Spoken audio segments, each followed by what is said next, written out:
787-8 dream liner విమాన ప్రమాదంలో black box కీలకంగా మారనుంది.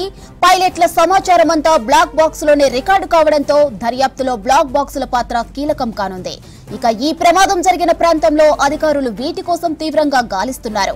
Mechanical failure, engine malfunctioning, పక్షులు ఢీకొనడం, విమానంలో మంటలు, మానవ తప్పిదం వంటివి ఈ ప్రమాదానికి కారణాలుగా భావిస్తున్నారు. ఈ వివరాలన్నీ బ్లాక్ బాక్స్ లో రికార్డై ఉంటాయి. అయితే ఫ్లైట్ టేక్ ఆఫ్ అయిన కొద్దిసేపటికే పైలట్లు మేడే కాల్ ఎందుకు చేశారో తెలుసుకోవడానికి కూడా బ్లాక్ బాక్సులు సహకరిస్తాయి. ప్రమాదానికి గురైన విమాన బ్లాక్ బాక్సులు దొరికితే వాటిని ఫోరెన్సిక్ ల్యాబొరేటరీస్ లేదా ఎయిర్ క్రాఫ్ట్ యాక్సిడెంట్ ఇన్వెస్టిగేషన్ బ్యూరోకు పంపుతారు. అక్కడ నిపుణులు ఆ బ్లాక్ బాక్స్ లోని డేటాను రికవరీ చేసి డీకోడ్ చేస్తారు. ఈ ప్రక్రియ పూర్తి కావడానికి కొద్ది రోజులు లేదా వారాలు కూడా పట్టొచ్చు. ఒక విమాన ప్రమాదానికి దారితీసిన కారణాలు, సంఘటనల గురించి సెకండ్ టు సెకండ్ ఇన్ఫర్మేషన్ ను బ్లాక్ బాక్సులు రికార్డ్ చేస్తాయి. జనరల్ గా ప్రతి కమర్షియల్ ఫ్లైట్ లో 2 బ్లాక్ బాక్సులు ఉంటాయి. ఆరెంజ్ కలర్ లో ఉండే ఇవి క్రాష్ రెసిస్టెంట్లు, అంటే విమానం ఎలాంటి ప్రమాదానికి గురైనా బ్లాక్ బాక్సులు మాత్రం చెక్కు చెదరవు. ఆ విధంగా వాటిని తయారు చేస్తారు. పేలుడు, అగ్ని ప్రమాదం, water pressure, high speed crashes వంటి వాటిని ఇవి తట్టుకుంటాయి. Air India Boeing 787-8 dream liner విమాన ప్రమాదంలో బ్లాక్ బాక్స్ కీలకంగా మారనుంది. పైలట్ల సమాచారం అంతా బ్లాక్ బాక్స్ లోనే రికార్డు కావడంతో దర్యాప్తుల్లో బ్లాక్ బాక్సుల పాత్ర కీలకం కానుంది. ఈ ప్రమాదం జరిగిన ప్రాంతంలో అధికారులు వీటి కోసం తీవ్రంగా గాలిస్తున్నారు. Mechanical failure, engine malfunctioning, పక్షులు ఢీకొనడం, విమానంలో మంటలు, మానవ తప్పిదం వంటివి ప్రమాదానికి కారణాలుగా భావిస్తున్నారు. ఈ వివరాలన్నీ బ్లాక్ బాక్స్ లో రికార్డ్ అయి ఉంటాయి.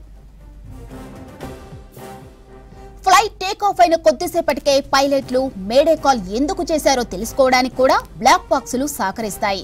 ఇక ఈ ప్రమాదానికి గురైన విమాన్ బ్లాక్ బాక్సులు దొరికితే వాటిని ఫోరెన్సిక్ ల్యాబొరేటరీస్ లేదా ఎయిర్ క్రాఫ్ట్ యాక్సిడెంట్ ఇన్వెస్టిగేషన్ బ్యూరోకు పంపుతారు. అక్కడ నిపుణులు ఆ బ్లాక్ బాక్స్ లోని డేటాను రికవరీ చేసి డీకోడ్ చేస్తారు. ఈ ప్రక్రియ పూర్తి కావడానికి కొద్ది రోజులు లేదా వారాలు కూడా పట్టవచ్చు.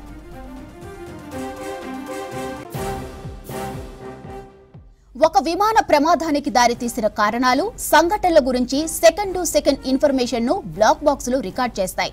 జనరల్ గా ప్రతి కమర్షియల్ ఫ్లైట్ లో 2 బ్లాక్ బాక్సులు ఉంటాయి. ఆరెంజ్ కలర్ లో ఉండే ఇవి క్రాష్ రెసిస్టెంట్లు, అంటే విమానం ఎలాంటి ప్రమాదానికి గురైనా బ్లాక్ బాక్సులు మాత్రం చెక్కు చెదరవు. ఆ విధంగా వాటిని తయారు చేస్తారు. పేలుడు, అగ్ని ప్రమాదం, water pressure, high speed crashes వంటి వాటిని ఇవి తట్టుకుంటాయి. ఇక తాజాగా ప్రమాదానికి గురైన బోయింగ్ 787 వంటి ఆధునిక విమానాల బ్లాక్ బాక్సులో ప్రతి సమాచారం రికార్డ్ అవుతుంది. కాక్పిట్ కమాండ్ ఇన్పుట్స్ నుంచి ఎయిర్ కండిషనింగ్ సిస్టమ్ వరకు వీటిలో డేటా నమోదవుతుంది. కాక్పిట్ ఆడియో పైలట్ సంభాషణ, రేడియో ట్రాన్స్మిషన్స్, వార్నింగ్ అలారం వంటి సమాచారాన్ని కాక్పిట్ వీడియో రికార్డ్ క్యాప్చర్ చేస్తుంది.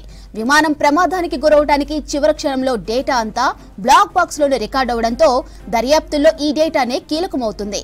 ఇక 25 గంటల సమాచారాన్ని సివిఆర్లు స్టోర్ చేసుకుంటాయి. ప్రపంచవ్యాప్తంగా జరిగిన మేజర్ ఫ్లైట్ క్రాష్ గల కారణాలను తెలుసుకోవడంలో ఇవి కీలక పాత్ర పోషించాయి.